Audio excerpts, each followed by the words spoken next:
Thank you to Aaron. It's great to be here with all of you for what is a very big deal. It's a very big announcement. Just to put some perspective of the magnitude of what we're here to announce today, if finalized, today's announcement would amount to the largest deregulatory action in the history of the United States.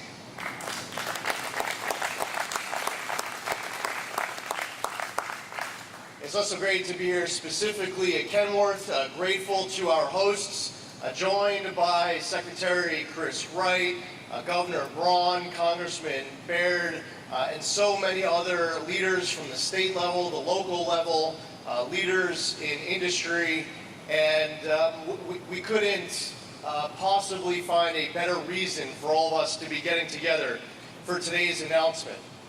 Now, there might be some coverage from reporters nationally that would like to twist what we are announcing here today.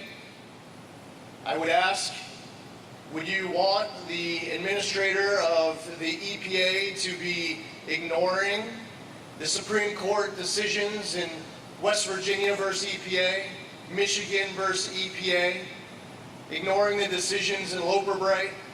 Should the Environmental Protection Agency be ignoring the major policy doctrine? Do you really think that the EPA should be coming up with all of the many mental leaps that went into this endangerment finding, that took a section of the Clean Air Act, 202, and put an extremely creative and unprecedented spin on it?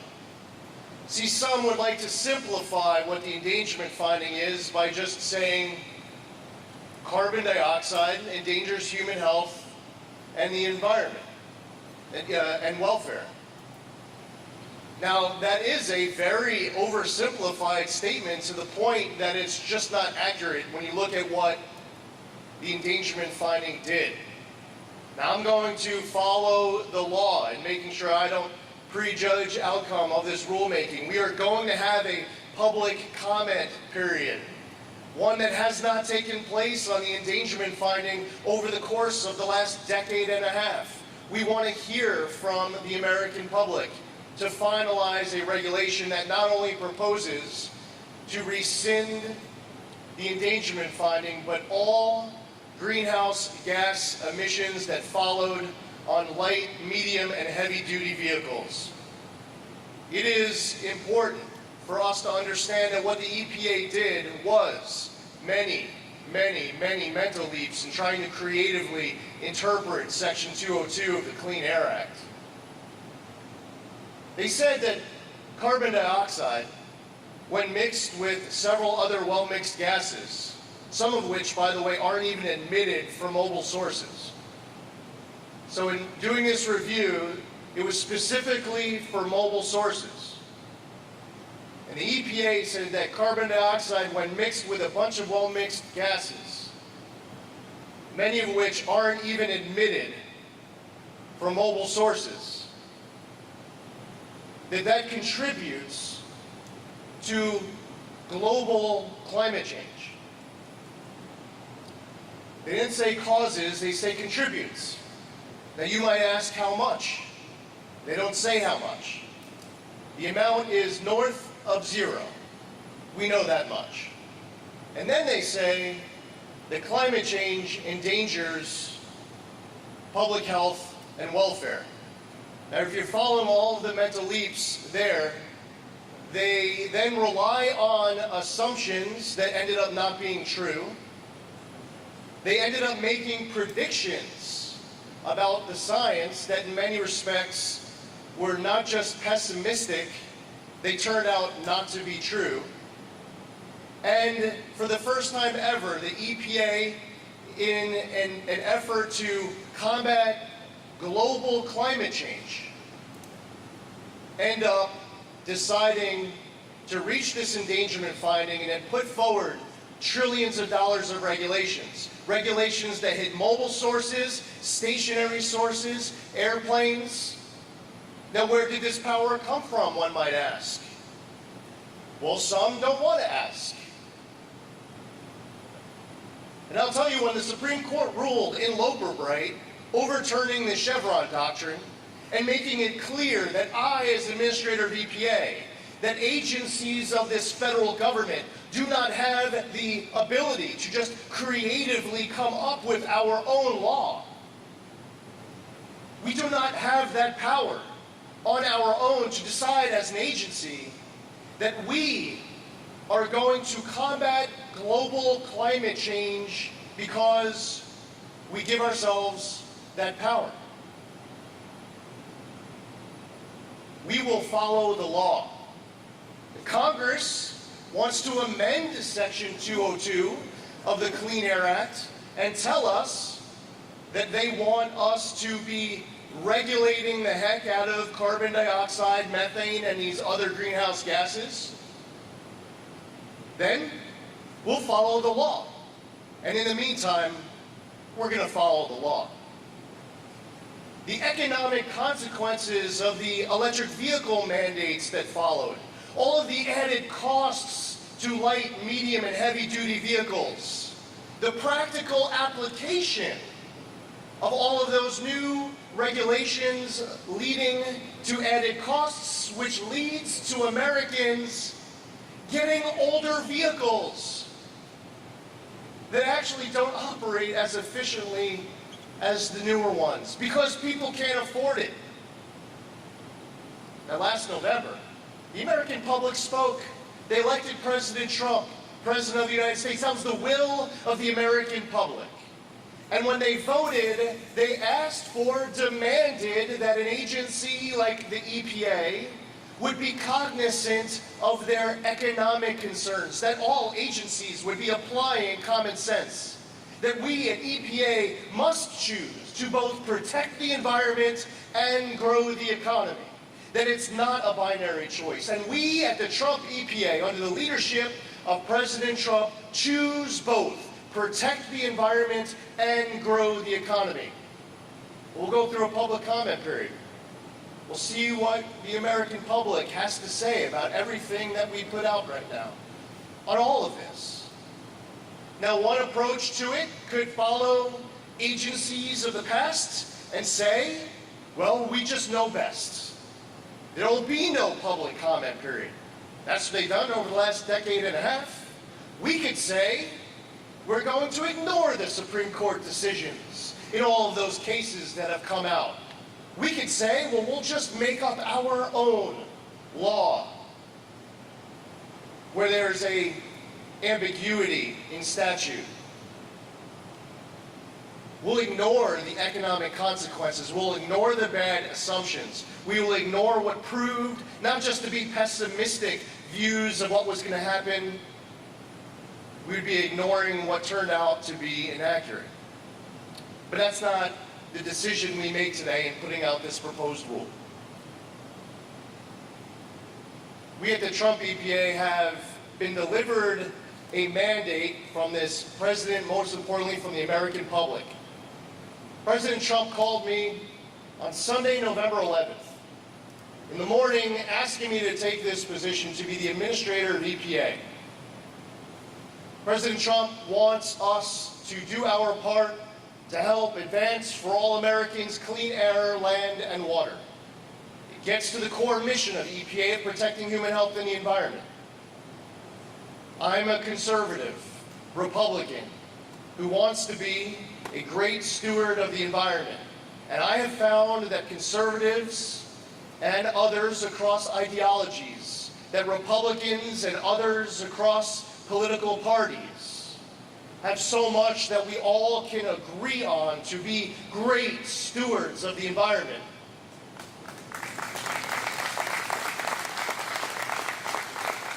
We're not going to ignore how emissions have been down. We're not going to ignore how American innovation has been on the rise. And President Trump said on that call that morning that he also wants us to be cognizant of the demand of the American public as it relates to the economy. And that's why powering the great American comeback also includes unleashing energy dominance. It includes advancing cooperative federalism and permitting reform, making America the AI capital of the world, and proudly and unapologetically doing our part to protect and bring back American auto jobs.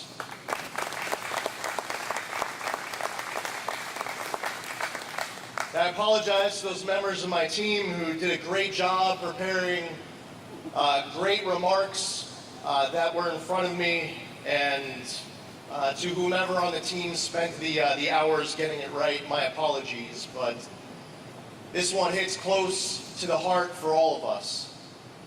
And the last thing I'll say is this. President Trump, he called me about a week ago to talk about tailpipe emissions.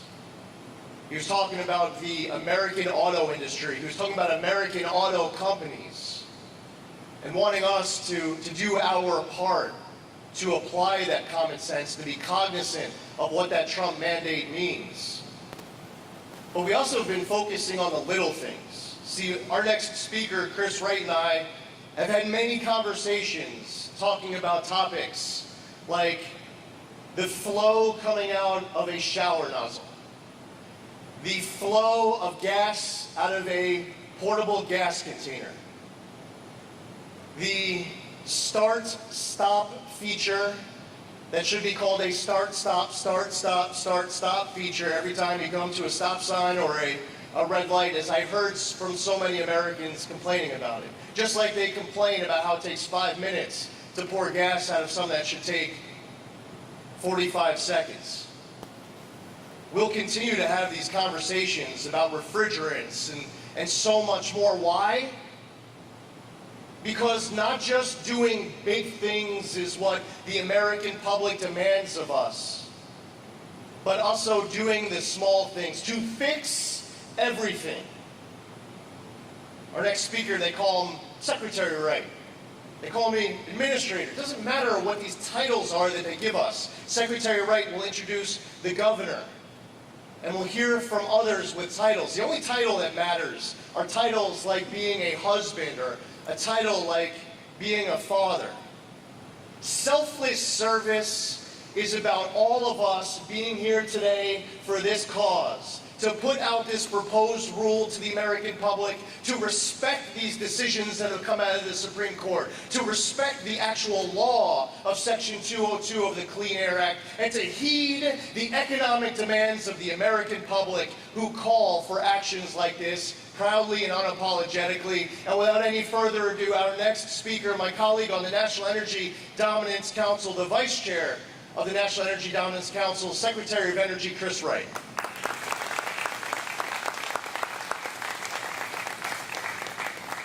Wow, moved by the impassioned words from my friend and colleague. Today is a momentous day for liberty, for freedom, and for energy to drive betterment of your lives. And there is no better place to do this than right here in the heartland, the industrial capital of our country. I'm thrilled and honored to be here, and I'm here, and Administrator Zeldin is here only because American people decided firmly in favor of common sense, to bring back common sense to Washington, and they overwhelmingly elected President Trump to do that. And he takes that mission with a passion. He does not back down from any challenge, any threat to that. He believes in the American dream, and we're here to restore the American dream. It's deeply personal for me. I found out soon after I turned 13 that I was type 1 diabetic. If I was born any generation, except for the last few generations, that meant I didn't get a 14th birthday party. 13 was all I got. But in the modern world today, that's a condition that you live with. I'm going to die of old age. And it's increasingly easy to do, to live with it, because of the technologies, the innovation, and the energy that make the modern world possible. I think two things drove the rise of the modern world. It's only a few generations ago, human life expectancy was 30 years globally. Today it's 73. 90% of people lived in dire poverty. They didn't grow to the same size we are because they were in starvation. Two things changed the world. The growth of human liberty, bottom-up social organization. We ended slavery. women weren't franchised, governments didn't control everything, and people were free. And they built this awesome world. The other piece was energy, the explosion in available energy from coal, oil, and natural gas. And then those energy sources, in turn, enabled other energy sources, like nuclear, hydroelectric, wind, solar, everything else are derivative from hydrocarbons. Liberty and energy matter.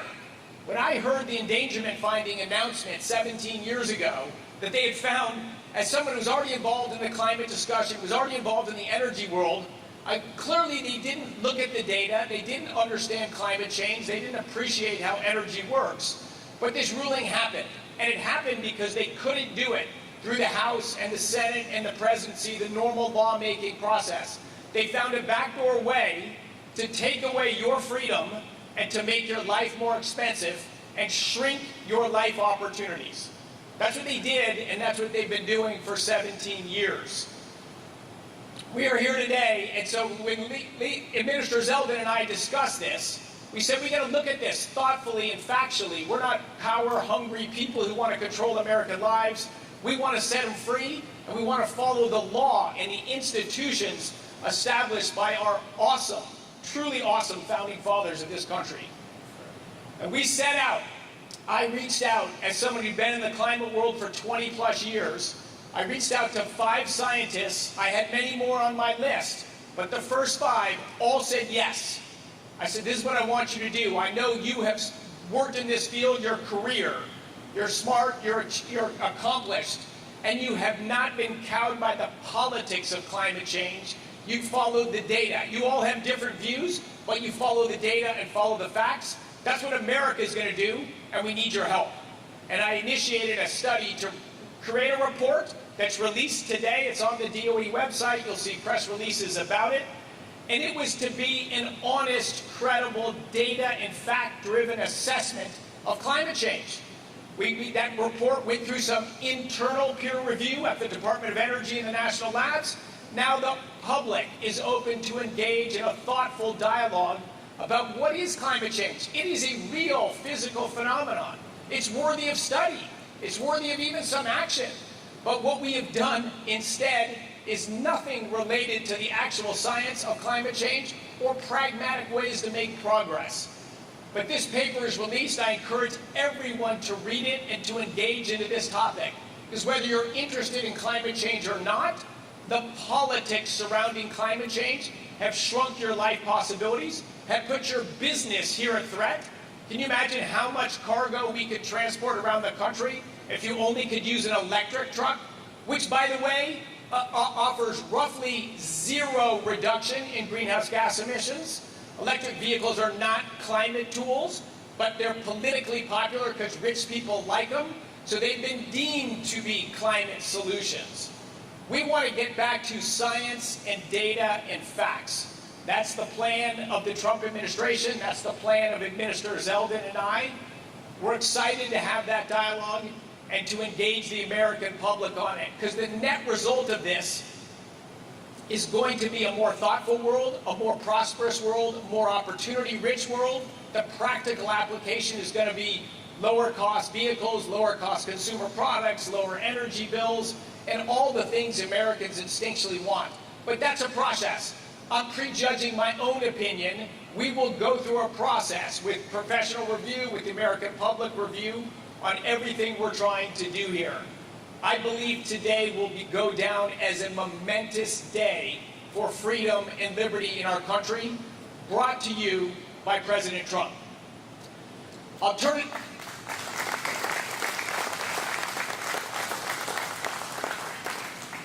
it over now to another leader who has been impassioned and thoughtful in this very issue about American industry and dynamism and common sense on climate change. Former Senator, now Governor, and my friend, Mike Braun.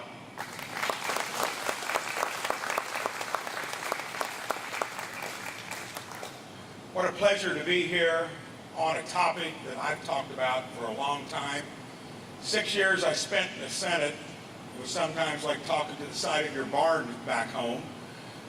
I remember those conversations, never thought it would get to the point of what we're seeing now, where common sense and ideas that you can actually afford become the solutions, and not your latest and greatest political idea that you're willing to borrow money from future generations to put into play. The other thing I'd like you to observe, one of the benefits of being there for 6 years is you develop relationships. And mine was about how you make government do a better job for its own citizens. Well, I realized fairly quickly that was going to be hard to do with 60 senators agreeing to something. That's how divided you are from enterprising through government and common sense that's going to actually deliver solutions. So when we went to reform education, I was delighted that we were called as one of the few governors to come out there. He said, be careful, I just left the place. I'm not coming out every 2 to 3 weeks, but I want to be involved because we're going to be an enterprising state that gets things done.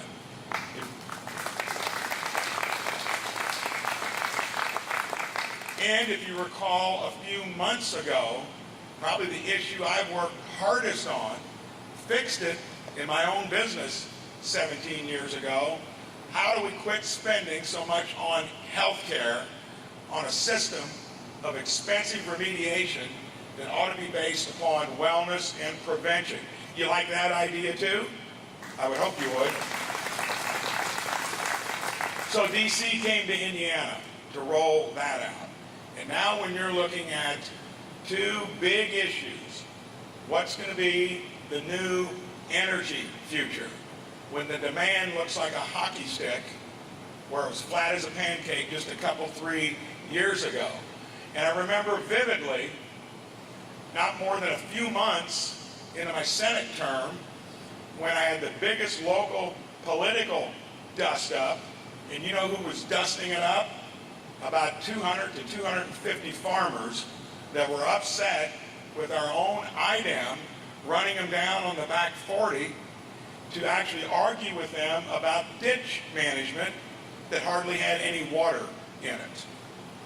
That's not going to happen under my administration either.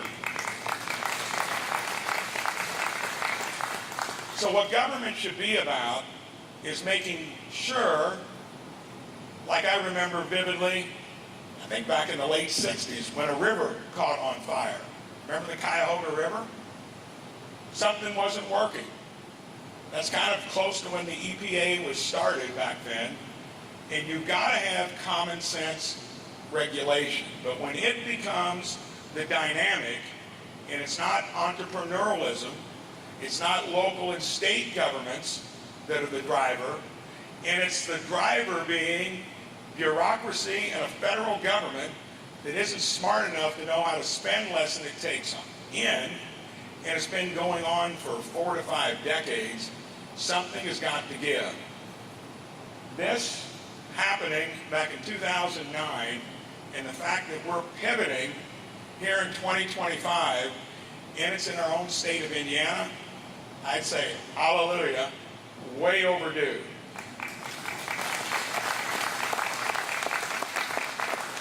So if we want government that's based upon common sense, not borrowing money from our kids and grandkids, turning it back to the way the founders intended it to be, that's what you're seeing with the Trump administration. And look at how much kicking and struggling the other point of view is putting up. Where it is their growth business, they worship it like their church, rolled into one with the printing press in the basement, bad business plan. Ideally, this is going to be another example of what manifested itself in November of last year, and I am tickled pink that they are looking to Indiana to be that partner. And I can tell you as a lifelong entrepreneur for 37 years, actually in the automotive business, I think I know a thing or two about it. And you can count on Indiana being for common sense and reining in government and getting things done. Thank you.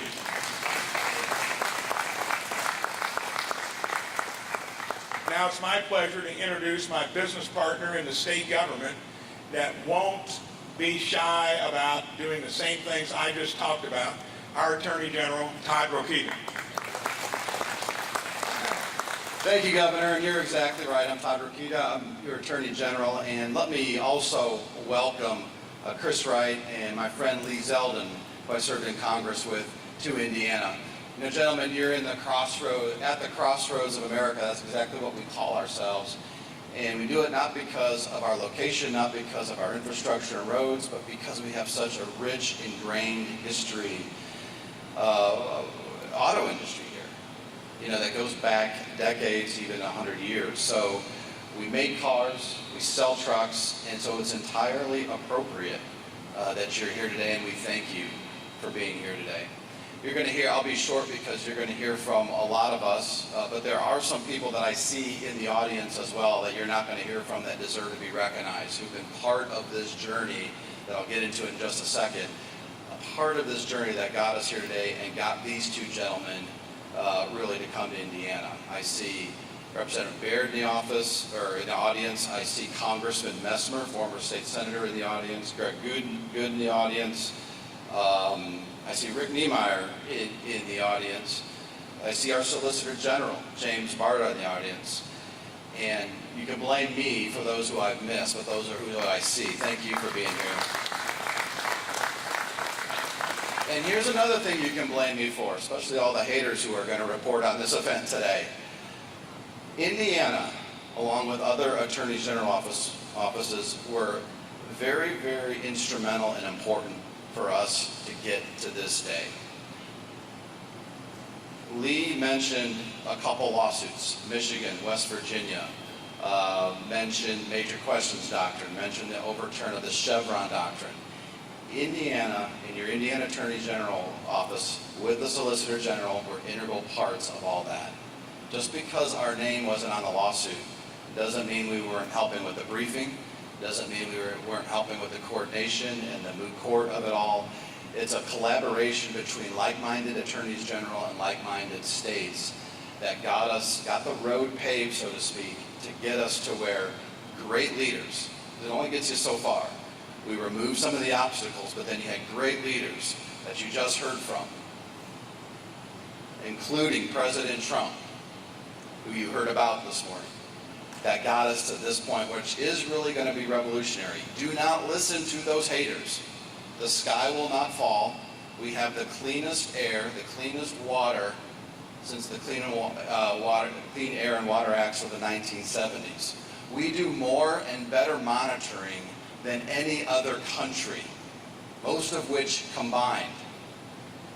And it's complete folly and complete ridiculousness to put the American people in a situation where they have less discretionary income, they can't meet their capacities because of ideological reasons. At a time when our competitors are putting 1 to 2 coal power plants online in a given week, China, but there are others. Now, who here believes that the air you're breathing didn't come or isn't going to other places in the world like China? So to put these kind of restrictions on people for no good reason, it will not have the effect that's been promised because it's completely arbitrary. And this is what we argued in court, and this is how we won. There's only one reason for that, is because you want to put your own people down and because of your own ideology. And it's just wrong. This rule will be great. This rescinding of the bad rules will work. We will still have good clean air, good clean water, and we will still lead the nation on the responsible things to do. And I agree with Lee Zeldin, you cannot be a conservative unless you're willing to conserve God's green earth. And that's the stewardship we'll employ. And speaking of good stewardship, I'd like to introduce you to my successor in Congress, Congressman Jim Baird. Thank you very much.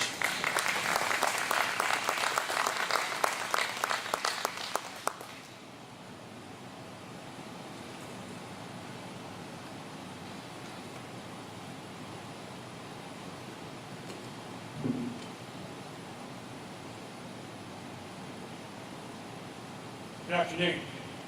I want to thank the EPA Administrator and my former colleague, Lee Selden, and the Secretary of Energy, Chris Wright, Governor Mike Braun, PACCAR, ATA, and our great car manufacturers for coming to Indianapolis today for this historic announcement.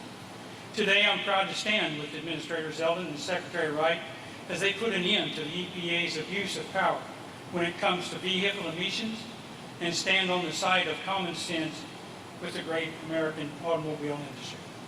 Administrator Zeldin and Secretary Wright could not have picked a better place to make this announcement, as auto manufacturing is deeply entwined with the rich history of Indiana, supporting over 217,000 jobs and contributing over $30 billion to the gross state product.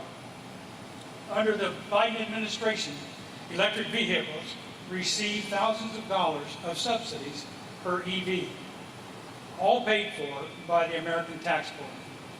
In fact, Americans who drive gas-powered cars have been subsidizing EVs to the tune of nearly $50,000 per EV. That ends today.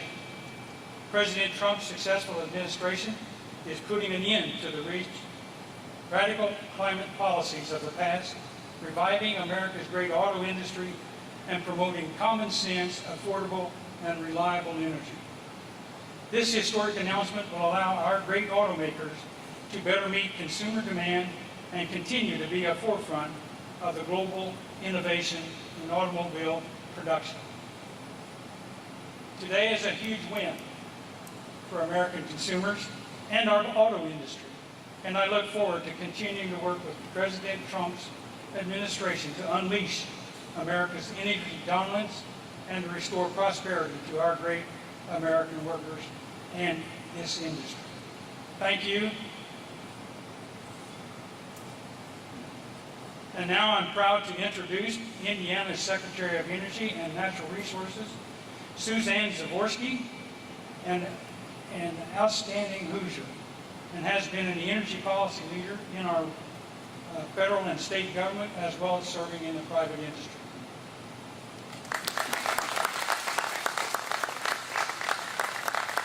Thank you, Representative. Thank you, Governor Braun. Thank you all for being here. It is such a pleasure to have the Administrator, Secretary of Energy here with our great governor in the state of Indiana. My name is Suzanne Jaworski, Secretary of Energy and Natural Resources. I'm honored to be here with you on this momentous day. And as we mark this moment, it's important to understand what today truly represents. Not just a course correction, but a reaffirmation of common sense government and moving away from years of regulatory overreach that I think we've all seen and felt, whether it was at the grocery store or the gas pump. The rollback of the endangerment finding is more than a symbolic gesture. It's the decisive step towards restoring regulatory sanity and economic viability, both together at the same time. This returns environmental oversight to a level where practical solutions thrive, not political theater. Indiana has proven that environmental protection and economic growth are not mutually exclusive. In fact, like Governor Braun mentioned, our state has reduced emissions dramatically while growing our economy and attracting investments. That's the kind of model we now have the opportunity to scale nationally.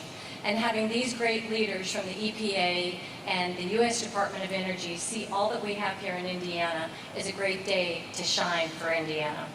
Let's also be clear, this is a victory for American workers, small businesses, and communities across the entire country. This rollback lifts the burden of unworkable mandates and opens the door to smarter, more localized approaches that actually deliver clean air and water without crushing innovation and the true American spirit that makes us great. We are now free to refocus on outcomes, not ideologies. Let this be the beginning of a new chapter where sound science, state leadership, and energy independence guide our path forward. Today, we celebrate this return to reason.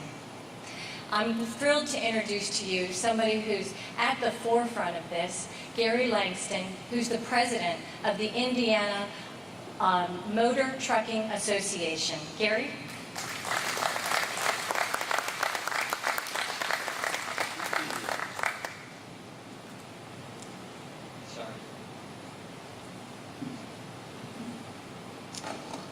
Thank you, Secretary Wright, Administrator Zeldin, and the others present here today for your leadership. Trucking, as you know, is the lifeblood of our economy, without which our nation would grind to a halt. That's why we need good partners in government who understand our industry and what it takes to deliver for America. When it comes to reducing environmental impact, few industries have gone the distance like trucking has as the result of innovation and collaboration. Modern trucks produce 99% fewer emissions than a generation ago. It takes 60 of today's trucks to emit what one truck did in 1988. The prior administration's electric truck mandate threatened to derail that progress by ignoring the economic and operational realities of trucking. That mandate forced a single, unproven technology onto an extremely complex and varied industry where one size does not fit all. There are many reasons why this mandate was doomed to fail. Electric trucks cost 2 to 3 times more than today's internal combustion engine-powered vehicles.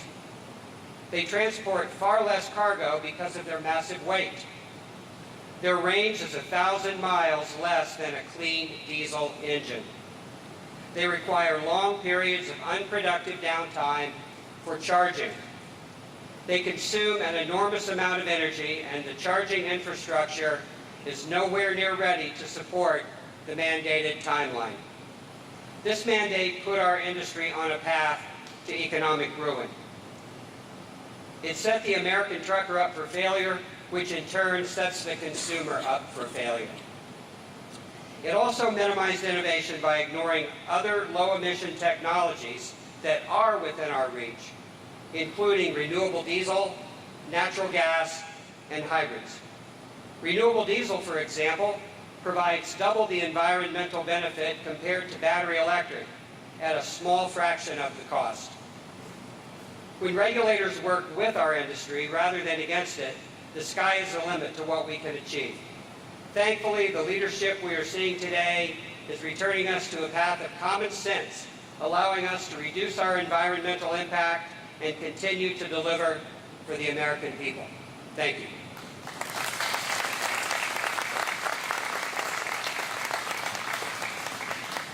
Thank you to all of our speakers. In conclusion, I want to thank our host, Palmer Trucks. Founded in 1965 by Eldon Palmer. It's been in his family now for 3 generations. The business is now owned and operated by his son-in-law, John Nichols, with Palmer's grandsons, Jacob and Scott, helping as well. Palmer Trucks is a full-service Kenworth dealership network with operations in Ohio, Indiana, Kentucky, and Illinois. And today this organization employs 650 employees across these states. So thank you to Palmer Trucks and to the family for hosting.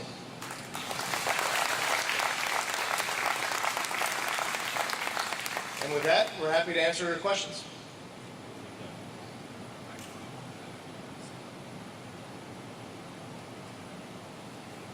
I got yours here. Yes. Yes, hi. My name is Rebecca Beal. I'm with Indiana Public Broadcasting. Excuse me, I'm a little sick. This question is actually for Governor Braun, if you had a minute. Obviously, there were a lot of electric vehicle battery plants that were planned for Indiana.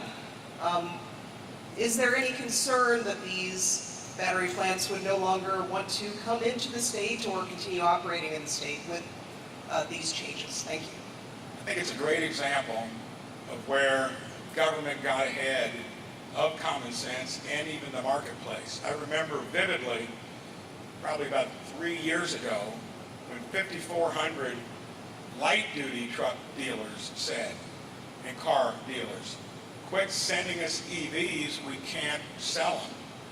The time may be to where we need it, but when you try to mandate it through government, you create a host of issues. And you heard some of the stats when you're now looking at 99% fewer emissions compared to what it was years ago, and the fact that you got to take the global economy politically and economically into context.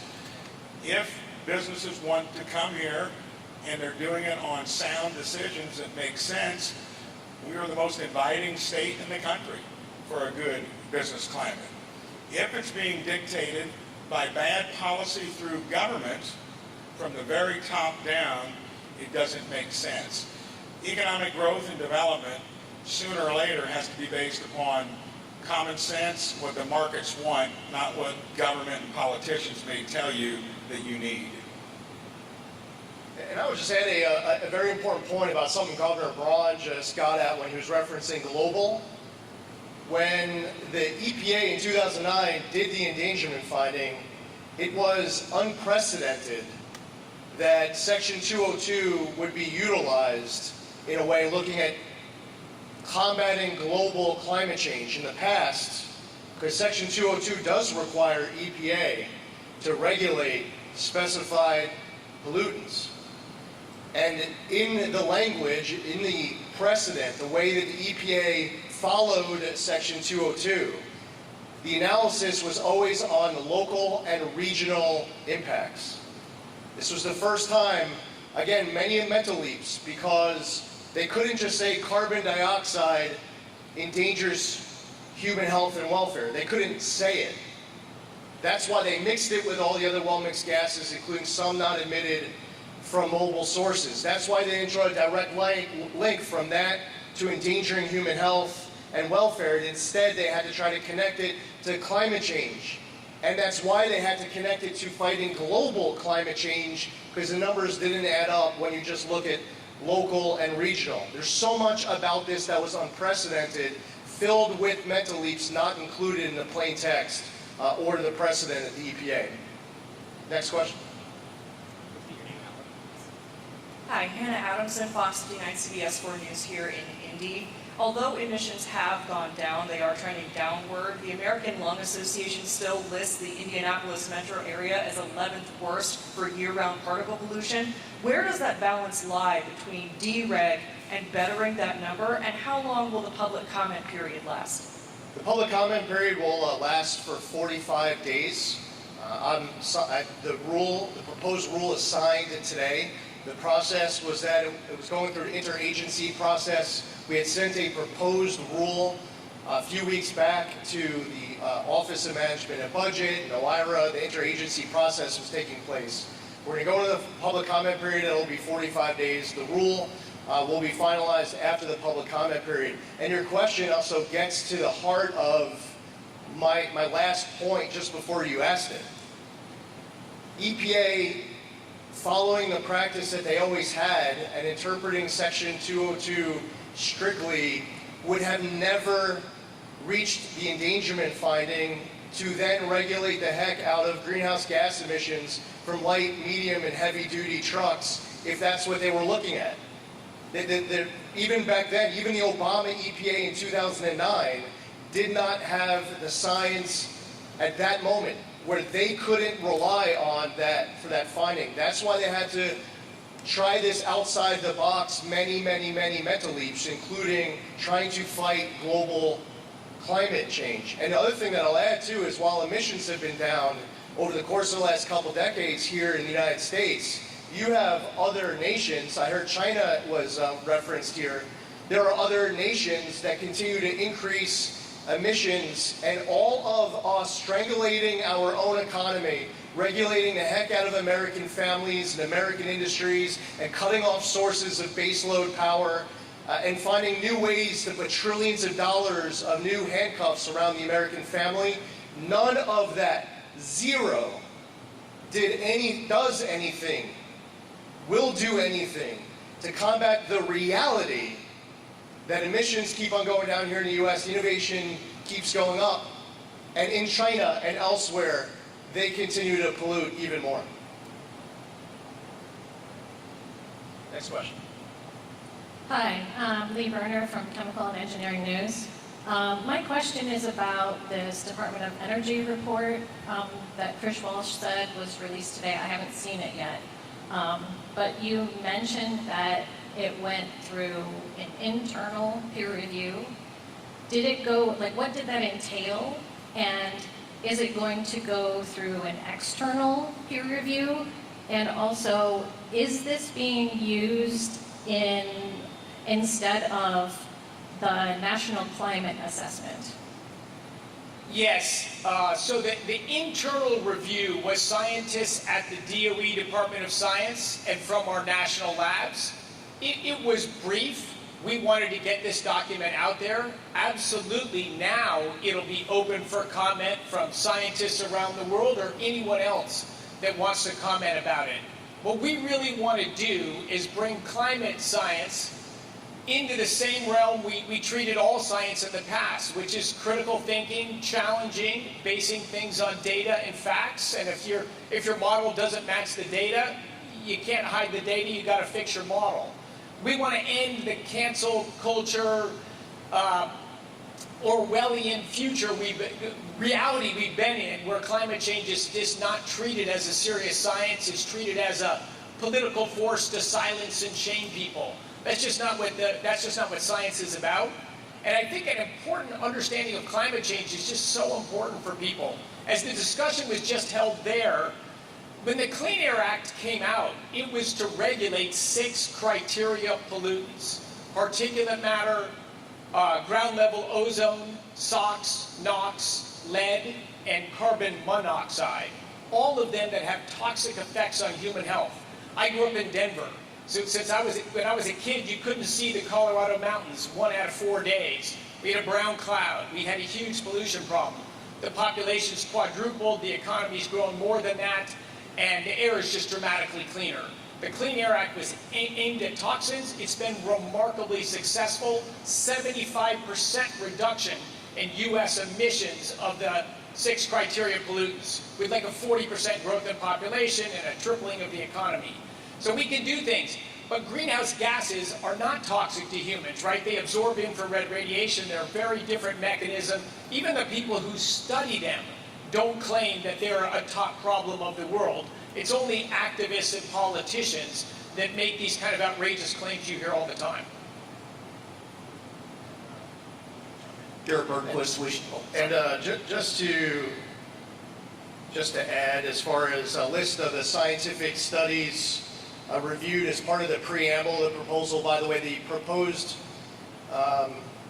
rulemaking that's going out public is just over 300 pages. About half of that is a preamble. In it, it lists the review of the many studies that were part of developing the preamble. It includes the U.S. Global Change Research Program's 5 national climate assessments and 6th assessment report from the Intergovernmental Panel on Climate Change. That was included during the development of the proposal. I also reviewed and our team reviewed studies from publications such as Institute for Clinical Evaluative Studies, Journal of Marine Science, Global Change Biology, Nature Climate Change, Journal of Forecasting, Climate Dynamics, Bulletin of the American Meteorological Society, and the Journal of Hydrology. We also have Lundberg's 2016 Impact of Current Climate Proposals that was in Global Policy, and those are a sample of many of the references used while developing that preamble. Next question. This is the final question, sir. Garrett Bergquist, Wish TV, Indianapolis. In effect, if placed into effect as currently envisioned, does this rule effectively reset the emission standards for autos, light and heavy-duty trucks back to 2008 standards? What sorts of things will be left in place? What will be taken out? As it relates to greenhouse gas emission standards on light duty, medium duty, and heavy duty, it doesn't reset anything. It eliminates everything.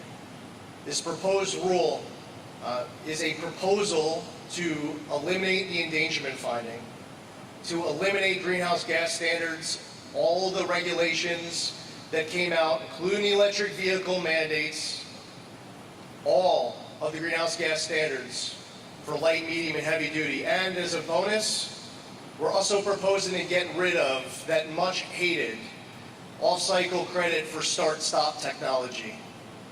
There's a lot included in this rule. It's over 300 pages. I would encourage everyone to read it. Thank you again, everyone, for being here. This is an exciting day for our country. It's an exciting day for Indiana, for us in the Trump administration. We were all here in Indiana when the announcement was made. The proposal for what would, if finalized, amount to the largest deregulatory action in the history of the United States. Thank you all for being here.